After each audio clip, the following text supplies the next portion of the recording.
toi qui me rejoins pour une nouvelle petite vidéo guidance où on va aller voir les énergies de la semaine du 13 au 19 novembre. Donc il y a la vidéo de la nouvelle lune qui arrive le 13 novembre, qui est sortie.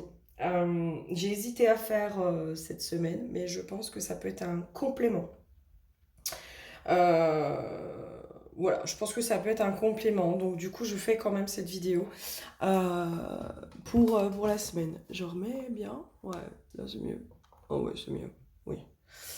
Ok, on va aller voir ça. Quelles sont les énergies de cette semaine? Quelles sont... voilà, qu'est-ce qu'on a amené à comprendre? Dans quel état d'esprit le collectif va être? Je vous mets évidemment le temps pour le blabla du début. Donc vous allez dans le descriptif et vous aurez le temps pour sauter le blabla. Je suis encore un peu malade, donc je risque de tousser, de renifler, de... voilà, donc je vous demande pardon dès le départ. Voilà, je fais du mieux que je peux, mais je suis quand même suffisamment en forme pour vous faire des vidéos, donc c'est déjà l'essentiel. Si tu souhaites me guider, me soutenir, me guider vers la réussite de ma chaîne, tu peux liker mes vidéos en les likant. C'est ça qui fait aussi qu'elles sont plus dans l'algorithme. Tu peux partager mes vidéos et t'abonner si ce n'est pas déjà fait. Si tu souhaites une guidance ou un soin chamanique en individuel, tu peux aussi aller directement sur mon site internet pour prendre rendez-vous. Donc tout est dans le descriptif, dans la barre. Juste en dessous, quand vous faites le descriptif, vous avez toutes les infos et notamment l'adresse de mon site internet où vous pourrez aller prendre rendez-vous directement pour soit une guidance, soit un soin chamanique. Et si vous ne savez pas trop vers quoi aller, vous n'hésitez pas, vous m'appelez ou alors vous me faites un formulaire de contact et généralement je vous appelle. Pour qu'on puisse échanger et qu'on puisse cibler au mieux en fonction de vos besoins. Voilà, moi le but c'est que vous avanciez, en fait, et que vous ayez un accompagnement qui soit adapté en fonction de vos besoins. Allez, on va commencer. Je m'améliore. L'huile de cette semaine qui a été piochée, c'est l'huile du végétal. Là, moi, quand j'ai ça, j'ai cette notion de... Alors, du temps qui est nécessaire. J'ai vraiment l'histoire du mucus. Du mucus, qui a besoin d'être au repos, qui a besoin de tout ça pour que les choses prennent racine, pour que les choses se développent. Moi, j'ai vraiment la notion du champignon. Vous voyez le champignon qui peut pousser très très vite, mais qui a besoin quand même du temps, qui a besoin du mucus, qui a besoin de la terre, qui a besoin... j'ai la notion de l'eau, de suffisamment d'eau, suffisamment de soleil, suffisamment de ci, suffisamment de ça, pour pouvoir pousser. Et là, c'est vraiment ça, en fait. J'ai vraiment cette notion-là, sur la notion du végétal, c'est comme si... pour pouvoir pousser, pour pouvoir étendre vos racines aussi, il faut pouvoir aller chercher peut-être à l'intérieur de vous ce dont vous avez besoin. Est-ce que vous avez besoin de vous isoler? Est-ce que vous avez besoin de prendre du temps pour vous? Est-ce que vous avez besoin d'être en contact avec du monde et de sortir à l'extérieur? Voilà, c'est vraiment... J'ai une notion comme ça. Les cartes qui ont été piochées, c'est la carte de l'isolement. Donc, je pense que cette semaine, c'est possible qu'on soit amené à s'isoler. Et la carte de la force. S'isoler pour justement reprendre des forces, pour justement se reconnecter à soi-même, pour justement aller... j'ai une notion de voir ce qu'il faut qu'on arrose aussi dans notre vie et dans notre quotidien.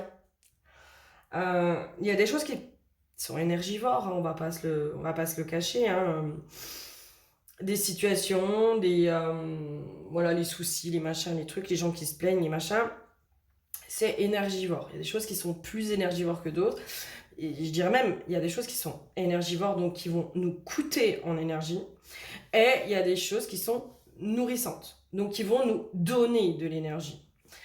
Peut-être que cette semaine, on est vraiment appelé à aller voir, comprendre, mettre en lumière ce qui nous nourrit, ce qui nous donne de la force, ce qui nous met dans la vitalité. Mais pas que les situations, j'ai aussi cette notion des personnes. Les personnes qui nous mettent dans une bonne énergie, qui nous mettent dans un truc de waouh, avec elles, waouh, je me sens bien, je me sens revigorée, je sens que je reprends des forces, je sens que je suis plus positive, je suis dans la joie, je suis machin, je suis truc.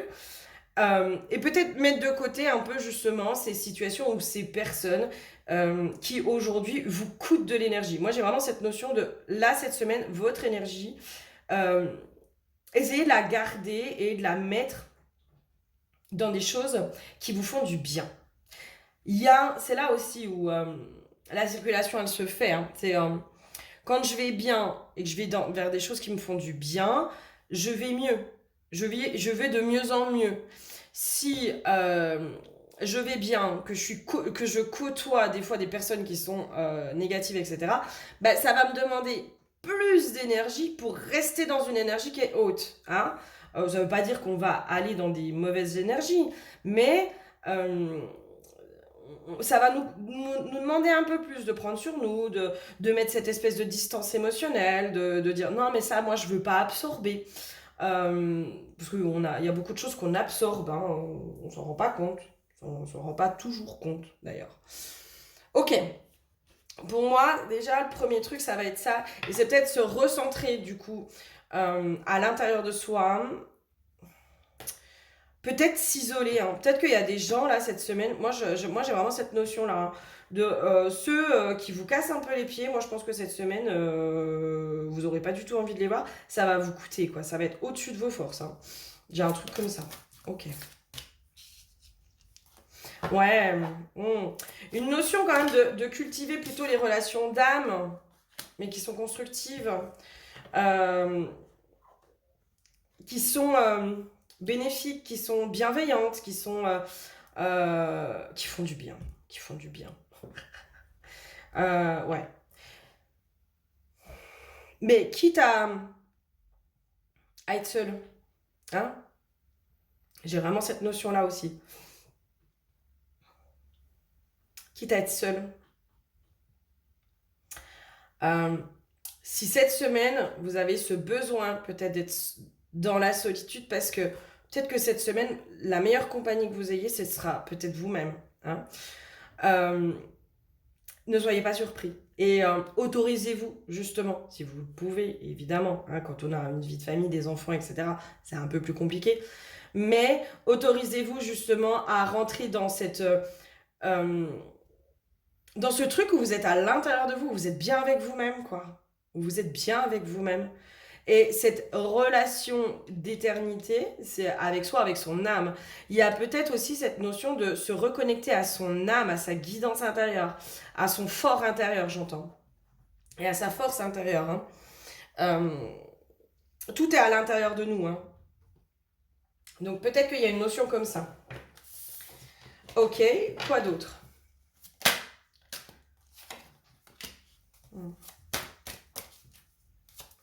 Pour moi, on tourne le dos aussi aux situations où il y a... comment dire? Situation de dépendance, de dépendance. J'ai un truc comme ça qui me vient aussi. Alors, j'ai vraiment le lien d'attachement à la mère qui remonte, parce que j'ai vraiment entendu le lien d'attachement. Possiblement à la mère, ou à ce que représente l'énergie de la mère, etc. Qui pourrait peut-être empêcher d'aller vers le couple. Soit vers le couple intérieur, peut-être que la présence de la mère, euh, c'est assez... ok. Quand on est que dans l'énergie de la mère, par exemple nous-mêmes, hein, dans nos archétypes, quand on est que dans l'archétype de la mère, on peut pas complètement être dans l'archétype de la femme. On peut pas être dans l'archétype de la femme. Et du coup, on peut pas être dans le couple. Hein. Normalement, l'archétype du couple qui doit rentrer dans le couple, c'est pas forcément l'archétype de la mère. C'est pas celui-là qui est le plus... c'est plutôt l'enchanteresse, j'ai envie de dire. Hein. C'est plutôt l'enchanteresse, c'est plutôt la femme, c'est plutôt toutes ces choses-là. Pour certaines, notamment celles qui sont peut-être déjà mères de famille. Parce que pour moi, il y a deux cas de figure. En tout cas, ça peut s'expliquer de deux façons. Pour celles qui sont mamans, euh, ou qui sont peut-être en couple, et qui ont cette tendance à être maternantes. Cette semaine, je pense que on vous demande de quitter un petit peu l'archétype de la mère pour rentrer un peu plus dans l'archétype de la femme. De celle qui s'assume, de celle qui est épanouie dans sa sexualité, de celle qui... de la femme, de la femme. Là, pour moi, il y a vraiment ça. Deuxième possibilité, il y a cette notion aussi de je quitte ce lien d'attachement aussi avec ma mère, dans ce qu'elle pense, dans ses désirs et aspirations pour moi, par exemple, dans mes loyautés inconscientes, euh, dans peut-être mes loyautés inconscientes qui font que j'essaye de lui ressembler, ou de faire peut-être les mêmes choix d'homme qu'elle, ou je vis les mêmes choses sentimentalement qu'elle. Si par exemple vous avez une maman qui est relativement soumise et que vous avez cette tendance à être soumise en couple, peut-être qu'il y a une loyauté inconsciente que vous avez vis-à-vis de votre mère et plus largement vis-à-vis des femmes de votre lignée. Là, il y a vraiment ce truc de je quitte le lien d'attachement, les attaches que j'ai par rapport à l'énergie de la mère.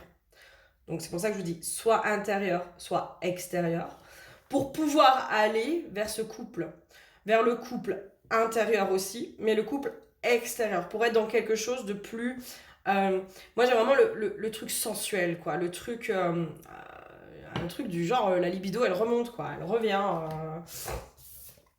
Là, je sais pas si vous voyez cette femme. Moi, là, alors, c'est là où les cartes, des fois, elles changent d'énergie en fonction de ce qu'elles veulent dire. Mais moi, là, cette femme, je la sens dans cette sensualité, là, qui se fait embrasser dans le cou. Je la sens dans cette sensualité, je suis parfaitement connectée à ma femme sensuelle. Et pour moi, c'est comme si là, aujourd'hui, alors, le collectif des femmes vont peut-être être poussées à se reconnecter à leur femme sensuelle. Ah, aïe, aïe. Ok. Pourquoi Moi, j'aimerais bien comprendre pourquoi, du coup, on est amené à faire ça. Pourquoi les femmes, elles sont amenées à faire ça? La protection, mais la protection de quoi? Ah, mais oui, mais complètement. Mais bien sûr. Mais c'est évident, enfin.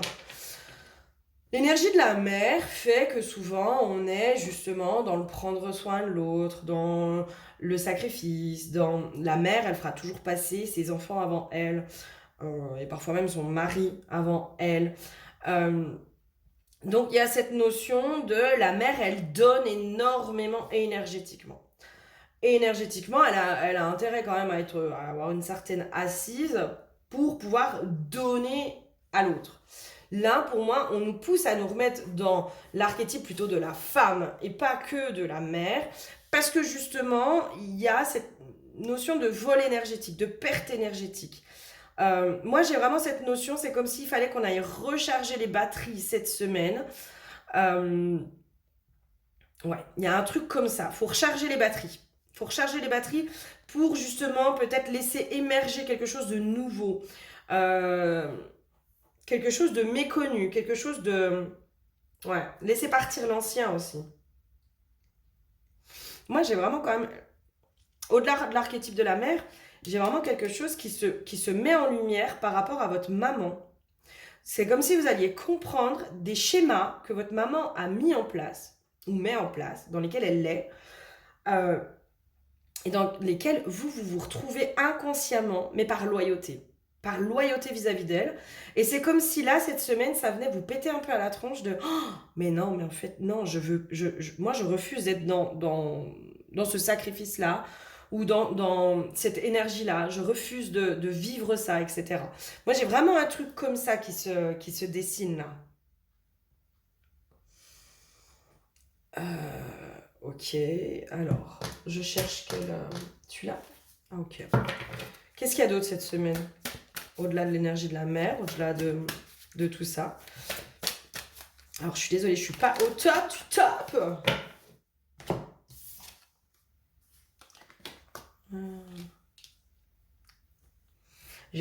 Tout tourne autour de ça. Vraiment, j'ai tout...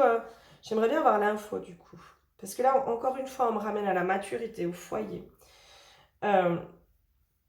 Ok. La femme peut être la mère, mais n'est pas que la mère. C'est comme si cette semaine, on était poussé quand même à aller se connecter à nos différents archétypes. À aller voir quels sont les 4 grands archétypes. Comment ils se représentent. Comment nous-mêmes on s'y connecte de façon inconsciente.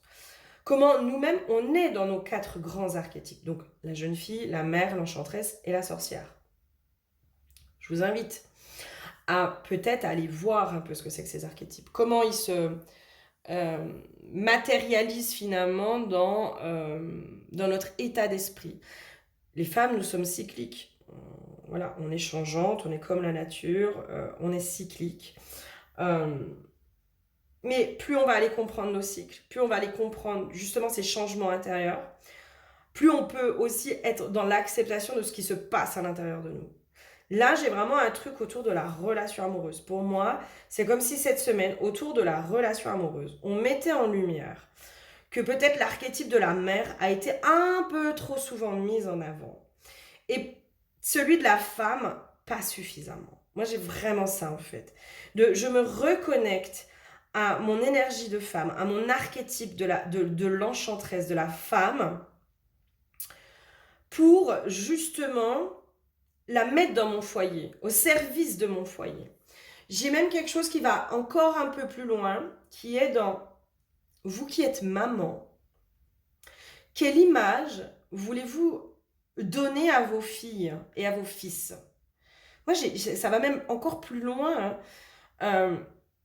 Si toi, tu es dans ce tempérament soumise, parce que tu as vu ta maman être soumise, elle t'a enseigné ça, tu vois?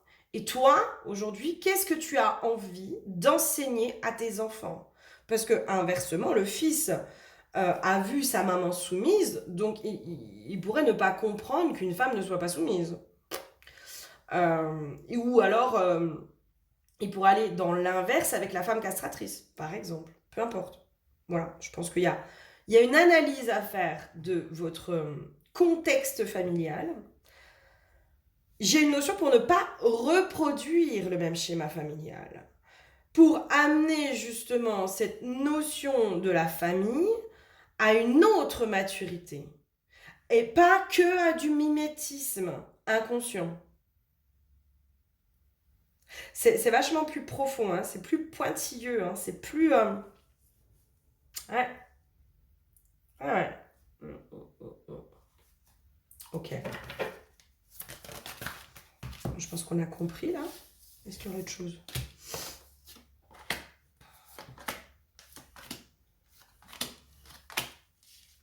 D'habitude, je les prends pas toutes quand elles tombent, mais là...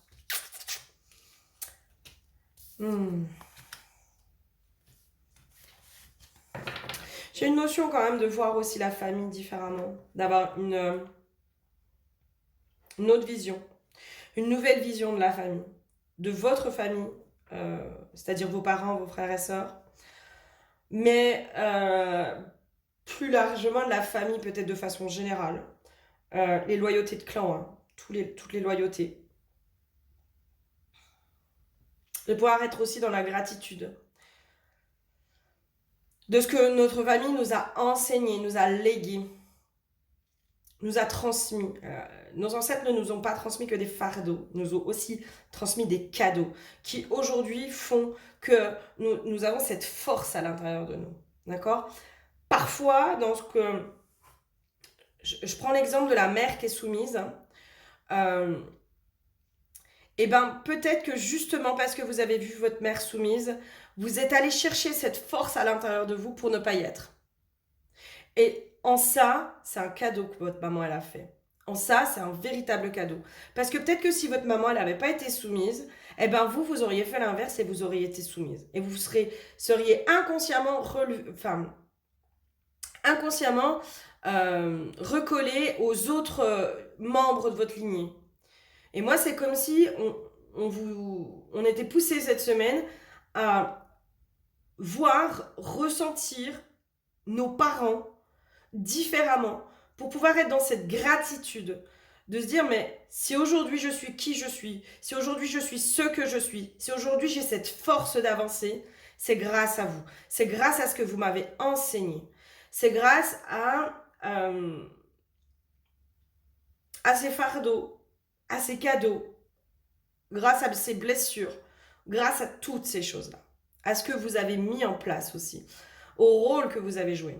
Nos parents, alors après, voilà, c'est pas une vérité établie. Moi, c'est ce que j'ai comme...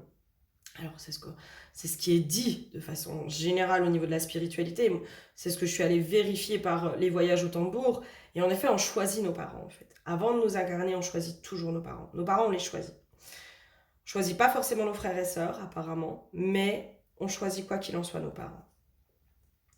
Donc, nos parents, on les a choisis pour qu'ils nous enseignent certaines choses. Mais peut-être qu'aujourd'hui, il est temps de se décoller, d'être juste dans la gratitude, dans le pardon aussi. Parce que quand on arrive à être dans la gratitude, on est aussi dans du pardon de ce qui a été vécu pour pouvoir justement se détacher de leur schéma, se détacher de tout ça pour pouvoir aller fonder son propre foyer, sa propre notion du couple, sa propre notion de la famille, toutes ces choses-là. C'est comme si il y a une histoire de clôture aujourd'hui avec l'arbre et avec les parents. Pour moi, il y a un truc qui se clôture en lien avec vos parents, avec votre famille, avec votre lignée. C'est comme si il y a un pardon, il y a une gratitude pour aller justement redonner quelque chose de nouveau, pour partir vers quelque chose de nouveau. C'est plutôt pas mal, hein. C'est plutôt pas mal parce que quand on arrive à de la gratitude et vis-à-vis de ça, ça veut dire qu'il y a vraiment quelque chose qui a été nettoyé, vraiment quelque chose qui s'est transmuté, qui s'est libéré, pardonné du coup. C'est chouette, c'est chouette. Si vous en êtes là, c'est que vous avez fait un sacré travail. Et pour moi, en arrivant là-dedans, c'est comme si justement vous allez pouvoir vous remettre dans votre notion du couple, mais du couple intérieur, notre couple intérieur au début quand on commence, c'est papa-maman. Hein. Notre part féminine elle ressemble à maman, notre part masculine elle ressemble à papa. Hein. On est beaucoup dans les schémas, sans même s'en rendre compte, on leur ressemble énormément. Parfois on fait les mêmes choix qu'eux, on ne s'en rend pas compte, on est dans une forme de mimétisme. Pour moi, là c'est comme si aujourd'hui, avec ce détachement vis-à-vis de votre famille, de votre lignée, de vos parents, vous allez pouvoir refaire votre couple intérieur. Mais quel aspect il a aujourd'hui ce couple intérieur? À quoi il ressemble? À qui il ressemble? J'ai une notion du coup de remettre dans la passion ce couple intérieur, de remettre dans quelque chose de fort, de puissant, de beau. Pour après aller sur du couple extérieur, hein, qui est là-dedans. Hein. Ouais, d'accord. Ah, ok. D'accord. Ok. Ouais. La vision de l'homme que vous avez, c'est la vision de votre maman hein, qu'a l'homme. Hein. Pour moi, il y a quelque chose comme ça qui se joue. C'est pour ça qu'on vous demande, on vous pousse là cette semaine à aller voir la vision que vous avez du masculin et aller voir la vision que votre maman a du masculin. Et pour moi, il y a beaucoup de choses qui vont se recouper. Et c'est comme si on vous disait, ben oui, mais forcément tu tombes sur un masculin qui n'est pas adapté à toi parce qu'il est adapté à la vision qu'a ta maman, qu'elle t'a inculquée, qu'elle t'a léguée, qu'elle t'a transmis, de façon consciente ou inconsciente. Et souvent par mimétisme, hein, par tout ce qui est voilà, de l'ordre de l'inconscient. Et c'est comme si là, on vous disait, mais là, il faut que tu prennes conscience que la vision de l'homme que ta mère a n'est pas la tienne. Et c'est de ça qu'il va falloir que tu te détaches. C'est que le masculin, toi, déjà ton masculin intérieur, mais le masculin de façon générale, ne correspond pas à la vision que ta mère a du masculin. On va partir sur deux extrêmes. Je sais pas, moi, ta mère aime les hommes autoritaires. Le patriarche, tu vois. Et le patriarche qui est dominant, qui est tout ce que tu veux. le simple truc, hein. Ta mère est dans la croyance que pour qu'un couple fonctionne, il faut un dominant, un dominé. Voilà. Je te donne juste ça. Et donc, du coup, pour qu'il y ait un dominant, il va falloir qu'elle ait l'homme qui matérialise le dominant, qui symbolise le dominant. Donc, elle va trouver un patriarche, elle va trouver un homme qui est justement dominant, qui a beaucoup de caractère, etc. Et elle pourra prendre sa position de dominée.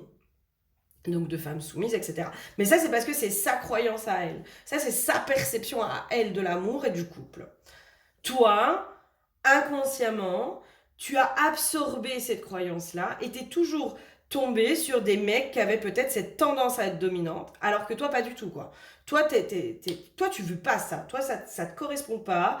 C'est pas du tout ta vision du couple. C'est pas du tout ta vision de l'amour.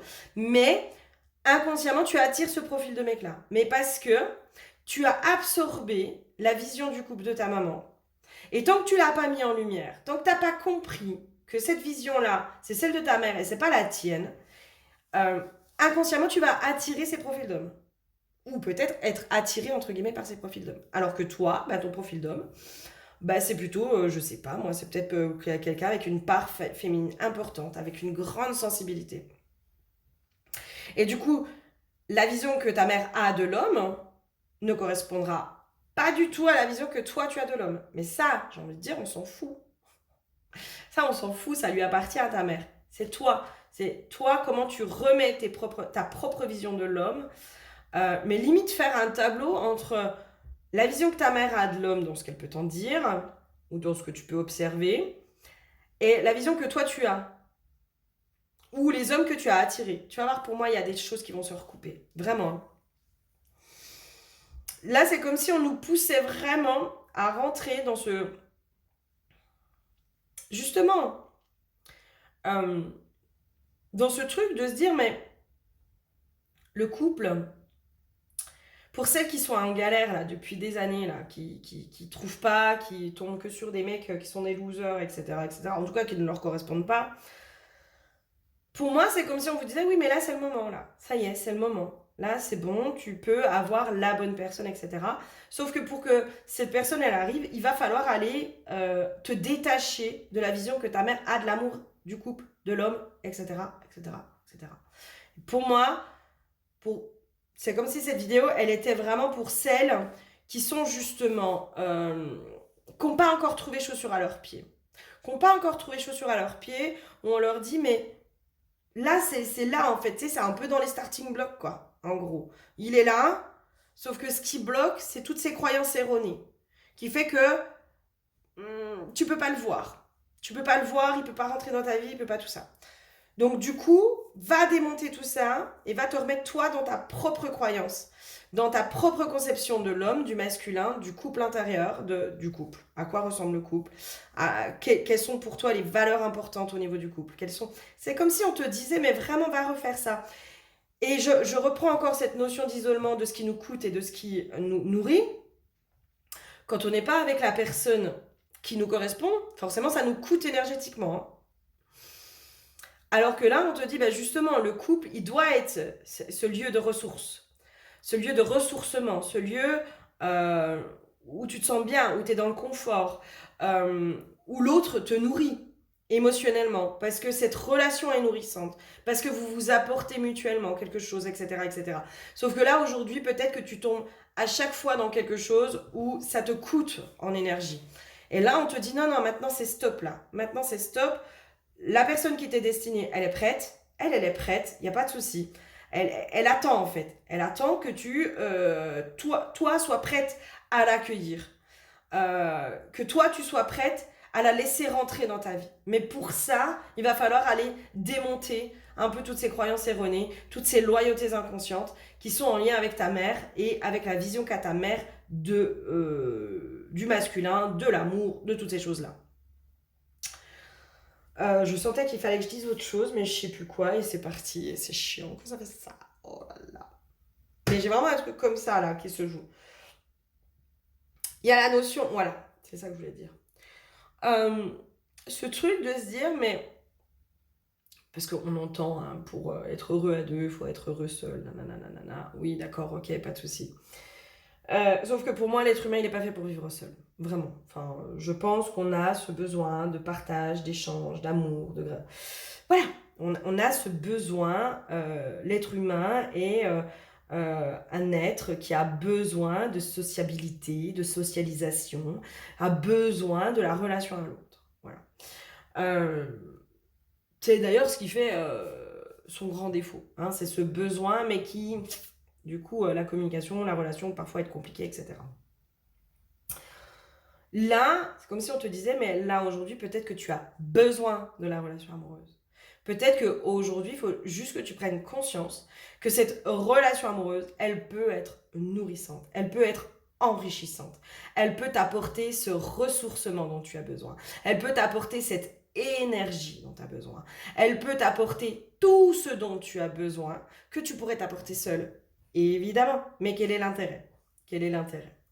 euh, c'est bien de se l'apporter seul et c'est bien de passer par ça et de ne pas attendre que l'autre te le fournisse. C'est-à-dire que ton bonheur ne doit pas être entre les mains de quelqu'un d'autre. Mais là, je crois qu'en fait, tu l'as assez expérimenté, ce truc-là. Là, on est en train de te dire, tu as assez expérimenté. Et aujourd'hui, la prochaine étape, c'est d'aller expérimenter justement le bonheur à deux. Tu l'as expérimenté toute seule, ce bonheur. Donc là, on te dit, mais maintenant, tu vas aller expérimenter le bonheur à deux. Mais pour expérimenter le bonheur à deux, parce que c'est ce qui s'annonce et c'est ce qui vient vers toi, pour ça, il va falloir aller encore une fois rentrer à l'intérieur de toi pour aller voir quelles sont les croyances erronées, les projections, tout ce qui appartient à ta mère, mais qui n'est pas à toi. J'ai l'impression de ne pas l'avoir expliqué suffisamment correctement, mais ce truc de l'homme idéal de ta mère n'est pas ton homme idéal. Point. Point. Et sauf que toi, finalement, par loyauté inconsciente, ben peut-être que tu es allé chercher cet homme idéal qui allait correspondre plus à ta mère qu'à toi. Pour X raisons. Peu importe, on s'en fout. Loyauté, nanana, voilà, on s'en fout. Là, aujourd'hui, on te demande d'aller chercher ton homme idéal. Allez, une petite carte. Parce que là, je crois que c'est vraiment amoureux. Hein. C'est vraiment...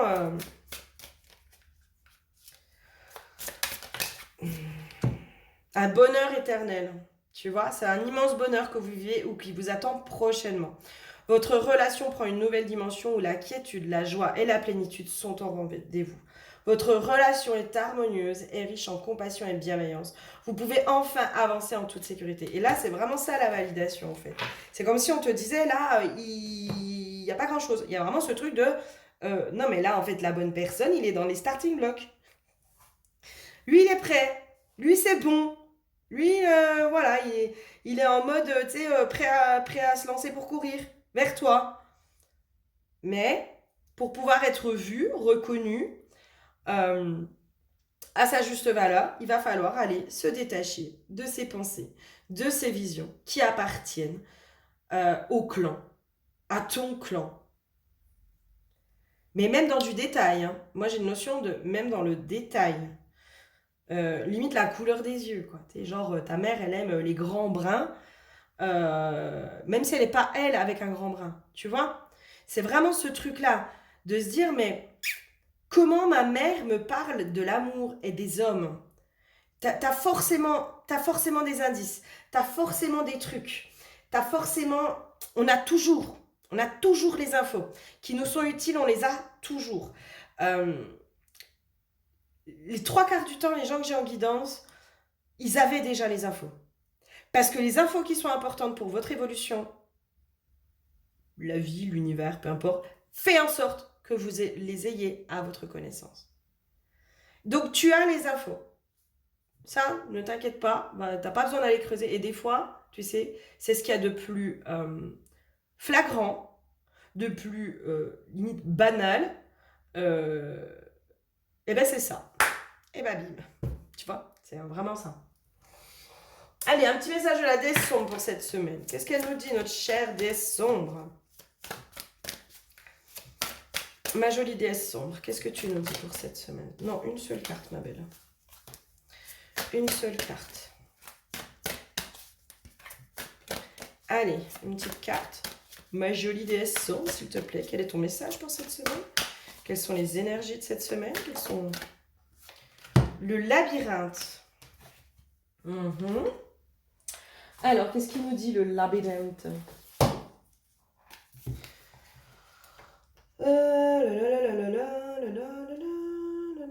Ah, c'est dans les pages qui sont merdiques. Oh, comme une fille, non? Ah, 37, la prêtresse de l'eau. Oh là là là là. Je vous jure, hein, je prends soin de mes affaires à la base. Mais celui-là, il n'a pas voulu être bien. Alors, le labyrinthe. Mot de pouvoir. Quête personnelle, exploration, méandre, affronter. Les fautes de tes ancêtres ont créé les méandres de ton labyrinthe personnel. Dans les recoins et les ombres se cachent tous tes déboires et au centre de l'enchevêtrement angoissant se dresse ta noirceur, progéniture monstrueuse née des manquements de tes aînés. Incapables de regarder leur œuvre inconsciente, ils l'ont enfouie et réclament à présent ton sacrifice pour purger leur peine. Tu n'as rien à craindre du labyrinthe si tu ne cherches pas à fuir à tout prix son centre tétanisant. Saisis-toi de mon fil et déroule-le au fur et à mesure de ta progression.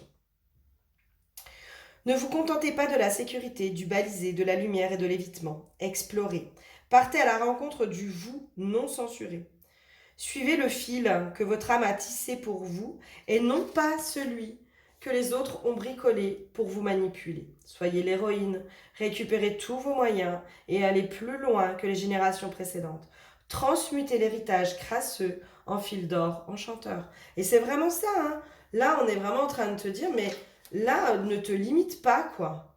Alors, le rituel, c'est le rituel du fil d'Ariane. Donc, je t'invite à aller prendre un papier, à mettre la vidéo sur pause, prendre un papier et de quoi noter pour faire ce rituel si tu le souhaites. Ce rituel a pour but de vous montrer la voie dans vos tortueux labyrinthes personnels. Il matérialise un fil d'Ariane énergétique qui vous mettra sur votre plus beau chemin. Donc, ce qu'il te faut, c'est une bobine de fil et une bougie blanche. L'intention, c'est trouver votre chemin. Allumez la bougie pour appeler Ariane à vos côtés.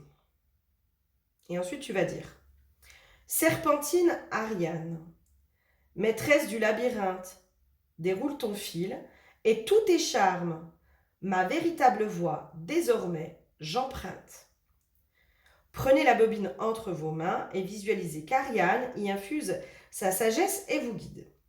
Déroulez le fil jusqu'au bout et prononcez « Maintenant, je peux retrouver mon chemin où que j'aille. » Éteignez la bobine, éteignez la bougie et gardez en tête que le fil est à présent déroulé.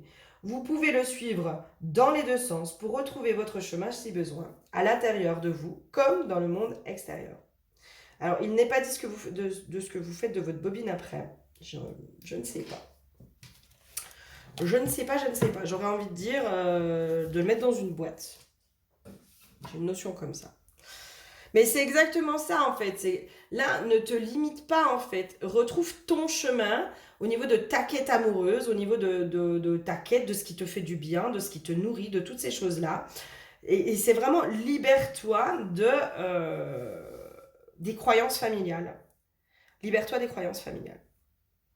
Bon, j'espère en tout cas que ça vous aura aidé pour cette semaine. On verra comment ça se passe, en tout cas comment ça va venir faire écho chez vous. Et sincèrement, enfin voilà, moi là j'ai vraiment cette notion de, mais les filles, si vous attendez genre votre prince charmant, pour moi il est dans les starting blocks, hein. Il n'y a pas grand chose qui fait que ça le retient. Pour moi là c'est juste les derniers trucs là, allez, hop, on enlève là les croyances, les machins, pour que lui puisse trouver le chemin jusqu'à vous. Parce que j'ai vraiment cette notion-là, hein. C'est lui après qui va pouvoir trouver le chemin jusqu'à vous. Voilà. Je vous fais plein de gros bisous et je vous dis à très bientôt. Prenez soin de vous. Bisous, bisous.